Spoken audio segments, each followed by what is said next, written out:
안녕하세요. 김정호의 경제TV. 오늘 제목은 조금 도발적입니다. 한국은 선진국이 되었는가? 이렇게 붙여봤습니다. 요즘 알게 모르게 선진국이 되었다는 느낌에 취해 계신 분들이 많은 것 같습니다. 기본소득을 도입할 때가 됐다는 주장 같은 것은 그런 자신감에서 비롯된 것 같습니다. 우리가 코로나에 잘 대응했다는 것은 다른 선진국들도 다 인정을 합니다. 하지만 방역 시스템 하나만으로 선진국이 되지는 않습니다. 선진국이 되려면 여러 가지를 갖춰야 하는데요. 그 중에 하나가 돈의 위상입니다. 선진국의 돈은 대개 안전자산이지요. 한국 돈은 과연 안전자산일까요? 아니면 아직도 위험자산일까요? 오늘은 이 문제를 꼼꼼히 따져보려고 합니다. 그래프들이 많으니까 준비를 단단히 하시고 시청해 주시면 감사하겠습니다. 오늘 보여드릴 자료는 5개국의 주가, 4개국의 환율, 그리고 금값입니다. 살펴볼 기간은 6월 8일부터 13일까지입니다. 이 기간이 흥미로운 것은 투자자들 사이에 위험심리가 확산되었기 때문입니다. 주가가 그것을 말해줍니다. 이것은 미국의 다우존스 지수인데요. 미국의 대표 주가 지수 중에 하나이죠. 3월 20일경부터 상승을 계속하던 주가가 6월 8일부터 하락하기 시작했습니다. 그 이유는 미국, 유럽 등 세계에서 코로나 2차 유행의 위험이 높아졌기 때문입니다. 그래서 주가가 계속 떨어지다가 12일에 다시 약한 반등으로 돌아섰습니다. 이 기간을 보려고 하는 건데요. 주가의 이 같은 움직임은 미국만이 아니고 세계 대부분의 나라에서 공통으로 나타났습니다.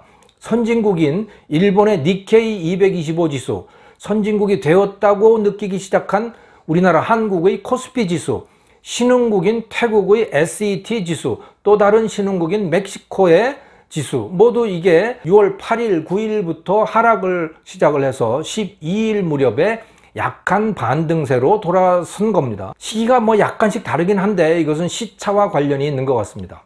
자, 주가 지수들은 투자자들이 느끼는 위험의 정도를 반영을 합니다. 8일, 9일부터 투자자들 사이에 위험 심리가 확산되기 시작했습니다. 그래서 위험 자산인 주식을 팔아치우기 시작했고 주가도 떨어진 겁니다. 주식은 안전자산이 아니라 위험자산입니다. 12일부터 주가가 반등한 것은 어느 정도 위험 심리가 줄어들었거나 또는 주가가 위험을 반영해서 충분히 떨어졌다, 이렇게 투자자들이 느꼈음을 말해주는 겁니다. 자, 여기에서 안전자산, 위험자산의 개념을 정리하고 넘어갈 필요가 있겠습니다. 위험이 커졌을 때 수요가 늘면 안전자산입니다. 수요가 느니까 대부분 값도 오르지요.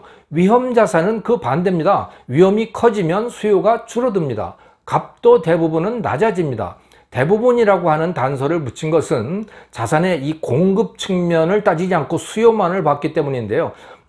공급은 별로 그다지 변화하지 않는다고 본다면 이렇게 그냥 생각을 해도 될 것 같습니다. 이제 이 같은 주식시장 상황, 위험 심리의 변화가 통화가치에 어떤 영향을 주는지 알아보겠습니다. 한국의 원화가 선진국답게 안전자산이 되었는지 아니면 아직도 위험자산에 머물러 있는지를 알아보려는 거죠. 자, 이 그래프가 우리 원화의 환율 변화를 보여주고 있는데요. 모양이 워낙 복잡해서 잘 판단이 안 되시죠. 비교의 대상이 있으면 판단이 쉬워질 것 같습니다. 그래서 대표적인 안전자산, 또 대표적인 위험자산의 가격이 어떻게 움직였는지를 알아보고 그것과 원화 환율을 비교해 보려고 합니다. 안전자산으로 선택한 것은 일본의 엔화, 또 금, 이것을 봤고요. 위험자산의 사례로는 멕시코의 페소화를 살펴봤습니다. 자, 이 그래프는 6월 8일 이후에 미국 달러에 대한 일본 엔화의 환율을 보여줍니다. 6월 8일 달러당 108.43이던 환율이 계속 떨어져서 11일에는 106.89로 마감을 했습니다. 그러다가 12일부터 반등을 해서 107.5 수준, 여기서 보합세를 보이고 있습니다. 자, 주가가 떨어질 때 엔화 환율도 떨어지고 주가가 반등을 하니까 엔화 환율도 반등을 했습니다. 자, 그런데 이 통화의 가치와 환율은 서로 반대입니다. 엔화 환율이 떨어졌다는 것은 미국 달러에 대한 엔화의 가치가 올랐다는 뜻인 거죠. 그러니까 위험이 증가한 8일 이후에 엔화의 가치는 계속 올랐던 겁니다. 반면에 위험이 해소되었다고 느끼기 시작한 12일 이후에는 환율이 올랐는데 이는 엔화의 가치가 떨어졌다는 것을 뜻하는 거죠. 자, 위험할 때 가치가 오르고 위험이 가시면서 가치가 떨어진 것, 이게 바로 안전자산의 속성입니다. 그러니까 일본 엔화는 전형적인 안전자산입니다. 금값도 엔화와 비슷한 움직임을 보였습니다. 이것이 미국 금 선물 시장에서 온스당 금 가격인데요. 6월 8일 종가가 1705.1달러였는데 이것이 계속 올라서 11일에 1739.8달러가 됩니다. 12일부터는 약간 떨어져서 보합세를 보이고 있는데요. 일본 엔화처럼 금도 위험이 증가하자 값이 오르고 위험이 해소되자 상승을 멈췄습니다. 금도 그렇기 때문에 대표적인 안전자산인 거죠. 자, 그러면 이제 위험자산의 움직임을 한번 살펴볼까요? 대표적인 게 멕시코의 페소화입니다.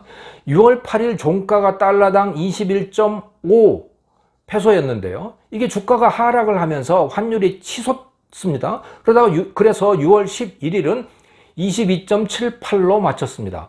12일 주가가 오르면서 페소는 하락으로 돌아서서 12일은 22.26으로 마감했습니다. 즉 페소화 환율은 위험이 증가하면 오르고 위험이 감소하면 떨어졌습니다. 가치는 그 반대죠. 즉 페소화의 가치는 위험할 때 가치가 떨어지고 안전할 때 가치가 오릅니다. 일본 엔화나 금과는 다른 거죠.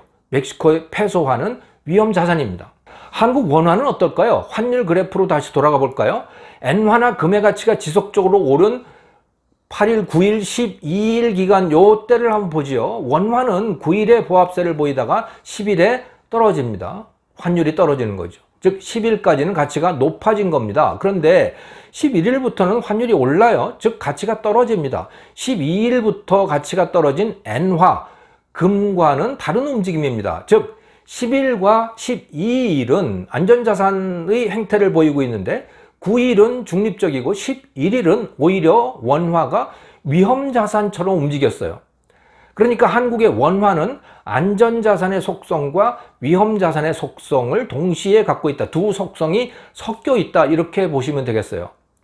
우리의 원화와 비슷한 패턴을 보인 돈이 태국의 바투아입니다. 그냥 척 보셔도 모양이 비슷하죠. 원화 환율하고. 원화 환율이 떨어질 때 바투아도 떨어지고 원화가 오를 때 바투아도 올랐습니다. 자, 이제 이 4개 나라 환율 그래프를 한꺼번에 모아봤습니다. 제일 왼쪽 위가 일본 엔화.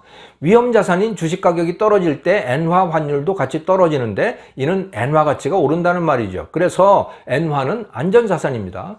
멕시코 페소화 그 밑에 있는데요. 이것은 주가가 떨어질 때 환율이 오릅니다. 페소화 가치가 떨어진다는 말이죠. 멕시코 돈은 위험자산입니다. 한국 원화는 멕시코 페소보다는 일본 엔화 쪽에 가깝긴 하지만 여전히 상당한 차이가 있습니다. 태국 바트와 비슷하게 안전자산과 위험자산의 성격이 섞여 있습니다. 자, 결론입니다.